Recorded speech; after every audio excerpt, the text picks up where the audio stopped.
Hello student, जेपीआईसी digital study में आपका स्वागत है। आज 10th सामाजिक विज्ञान के अंतर्गत आपका टॉपिक है भू संसाधन। भू संसाधन के संदर्भ में हम लोग अध्ययन करेंगे। तो आइए विषय वस्तु को स्टार्ट करते हैं और आगे बढ़ते हैं। भू संसाधन क्या है? भूमि एक महत्वपूर्ण प्राकृतिक संसाधन है।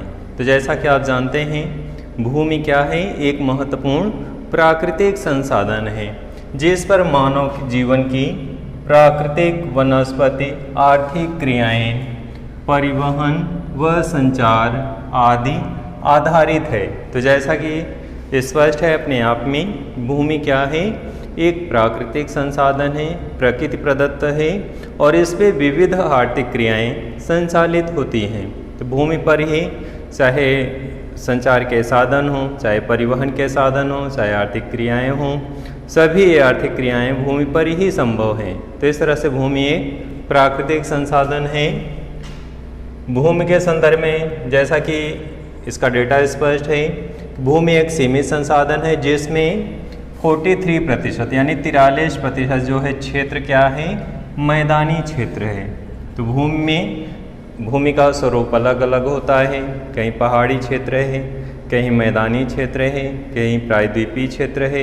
प्रायद्वीपीय क्षेत्र का मतलब है ऐसा त्रिभुजाकार क्षेत्र जो तीन ओर समुद्र से घिरा हुआ हो। इसके पहले भी इस टॉपिक को बता चुके हैं कि प्रायद्वीपीय क्षेत्र से क्या तात्पर्य होता है? ऐसा त्रिभुजाकार क्षेत्र, ऐसा त्रिभुजाकार भूमि जो तीन ओर क्या हो? समुद्र से घिरा हुआ हो। तो भारत का दक्षिणी सिरा तीन ओर समुद्र से घिरा हुआ है। बंगाल की खाड़ी, अरब सागर और हिंद महासागर। तो इस तरह से तीन ओर समुद्र से घिरे होने के कारण पूरा दक्षिणी क्षेत्र क्या कहलाता है? पठारी क्षेत्र कहलाता है। तो यहाँ पे भी वही स्थिति है। भारत में 43% भू क्षेत्र क्या है? मैदान है। 27% क्षेत्र पठारी क्षेत्र है। कितने हैं? 27%। फिर 30% क्या है? पर्वतीय है। ये डेटा आप याद रखेंगे कि 43% भू क्षेत्र क्या है? मैदानी क्षेत्र है। 27% क्षेत्र क्या है? पठारी क्षेत्र है। और 30% क्षेत्र क्या है? पर्वतीय क्षेत्र है। तो इस तरह से भूमि का ये स्वरूप है, विस्तार इस रूप में है। अब हम लोग भूमि की विशेषताओं के संदर्भ में अध्ययन करेंगे।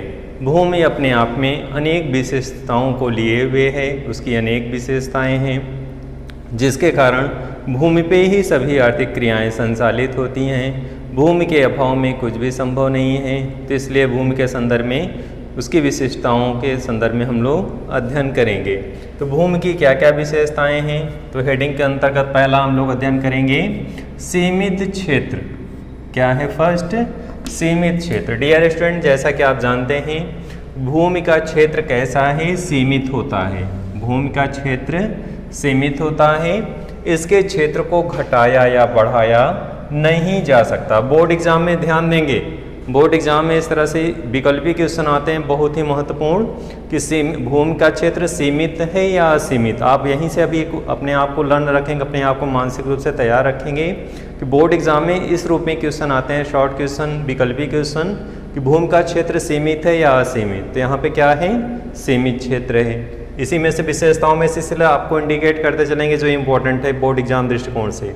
फिर आगे है भूमि को घटाया या बढ़ाया नहीं जा सकता। यहाँ पे भी इसको अंडरलाइन करेंगे, घटाया या बढ़ाया नहीं जा सकता। मनुष्य केवल भूमि के स्वरूप में परिवर्तन कर सकता है। यहाँ पे भी इंपॉर्टेंट क्वेश्चन है विकल्पी, क्या मनुष्य भूमि के परिवर्तन में स्वरूप में परिवर्तन कर सकता है? यस या नो? विकल्पी क्वेश्चन आता है तो हाँ, स्वरूप में परिवर्तन कर सकता है। तो इन चीज़ों को आप अभी से एकदम याद रखेंगे, इनकी विशेषताओं को, क्योंकि ये विकल्पी क्वेश्चन है, बहुत ही महत्वपूर्ण है और इस रूप में एग्जाम में आते हैं। आगे हम लोग बढ़ेंगे। तो इस तरह से भूमि की विशेषताओं में आपने 2-3 चीज़ों का अध्ययन किया कि भूमि का क्षेत्र कैसा है? सीमित है। इसे घटाया या बढ़ाया नहीं जा सकता। मनुष्य केवल भूमि के स्वरूप में परिवर्तन कर सकता है। सेकंड विशेषता के अंतर्गत हम लोग अध्ययन करेंगे कि भूमि प्रकृति का निःशुल्क देन है। मनुष्य को प्रकृति द्वारा अनेक संसाधन निःशुल्क प्राप्त हुए हैं। मनुष्य एक सामाजिक प्राणी है और समाज में रहते हुए उसे अनेक संसाधन निःशुल्क प्राप्त हुए हैं। ये मानव समाज को किसी भी रूप में ना कोई पैसा खर्च करना पड़ा, ना कोई में कुछ करना पड़ा, बल्कि मानव समाज को जो भूमि प्राप्त हुई है वो निःशुल्क प्राप्त हुई है। तो इस तरह से भूमि क्या है, प्रकृति की निःशुल्क देन है, उपहार है, जो उसे निःशुल्क प्राप्त हुआ है प्रकृति के द्वारा। उसे किसी भी रूप में कहीं कोई प्रयास नहीं करना पड़ा। इस तरह से प्रकृति के द्वारा प्रदत्त भूमि है, जो प्रकृति के द्वारा मनुष्य समाज को निःशुल्क रूप से प्राप्त हुआ है। आगे बढ़ेंगे हम लोग अगली विशेषता के अंतर्गत। भूमि अनाशवान है। अब यहाँ पे अनाशवान का क्या तात्पर्य है? भूमि के न तो उत्पन्न किया जा सकता है और न ही इसका विनाश किया जा सकता है। डियर स्टूडेंट, ये भी आपका महत्वपूर्ण बिंदु है यहाँ पे बोर्ड एग्जाम दृष्टिकोण से। ऐसे क्वेश्चन आते हैं इस तरह से छोटे छोटे, क्या भूमि के मतलब भूमि को क्या उत्पन्न किया जा सकता है? तो भूमि को न तो उत्पन्न किया जा सकता है और न ही उसका विनाश किया जा सकता है। ये इसको लर्न रखेंगे।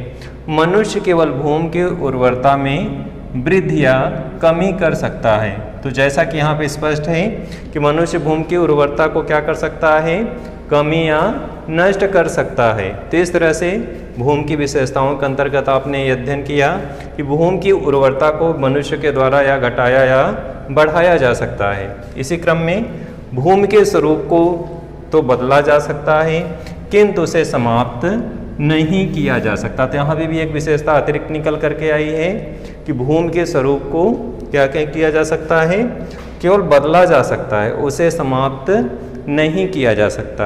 अगली विशेषता में हम लोग देखेंगे भूमि अचल अथवा गतिहीन है। तो भूमि अचल अथवा क्या है, गतिहीन है।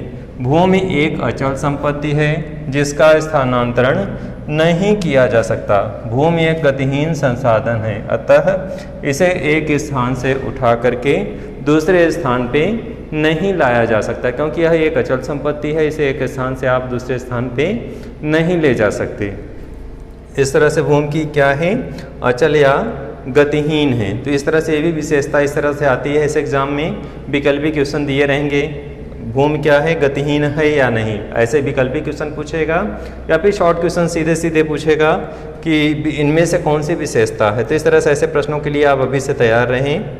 अगली विशेषता है स्वरूप एवं गुणों में विविधता। तो भूमि के स्वरूप एवं गुणों में क्या पाई जाती है, विविधता पाई जाती है। कहीं पे उपजाऊ भूमि है, कहीं पे बंजर भूमि है, कहीं पे काली मिट्टी है, कहीं दोमट मिट्टी है, कहीं जलोढ़ मिट्टी है, कहीं अलग अलग उसका स्वरूप है। तो इस तरह से भूमि की अपने अलग अलग स्वरूप पाए जाते हैं, अलग अलग विशेषताएं पाई जाती हैं।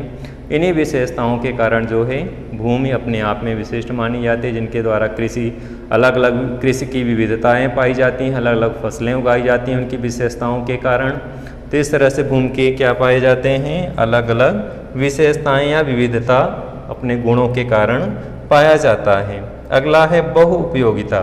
भूमि की अनेक उपयोगिता है, कृषि से रिलेटेड है, या फिर मकान बनाया जा सकता है, या फिर कारखाने बनाए जा सकते हैं। डियर स्टूडेंट, आज आपके इस वीडियो में आपने भूमि के स्वरूप के संदर्भ में अध्ययन किया, भूमि की क्या क्या विशेषताएं हैं इसके संदर्भ में अध्ययन किया। उन विशेषताओं के अंतर्गत आपने 4-5 विशेषताओं का अध्ययन किया, जिसमें सीमित क्षेत्र है, भूमि एक सीमित क्षेत्र है, प्राकृतिक व निःशुल्क देन है प्रकृति के द्वारा, नेक्स्ट अनाशवान है, और भूमि अचल अथवा गतिहीन है।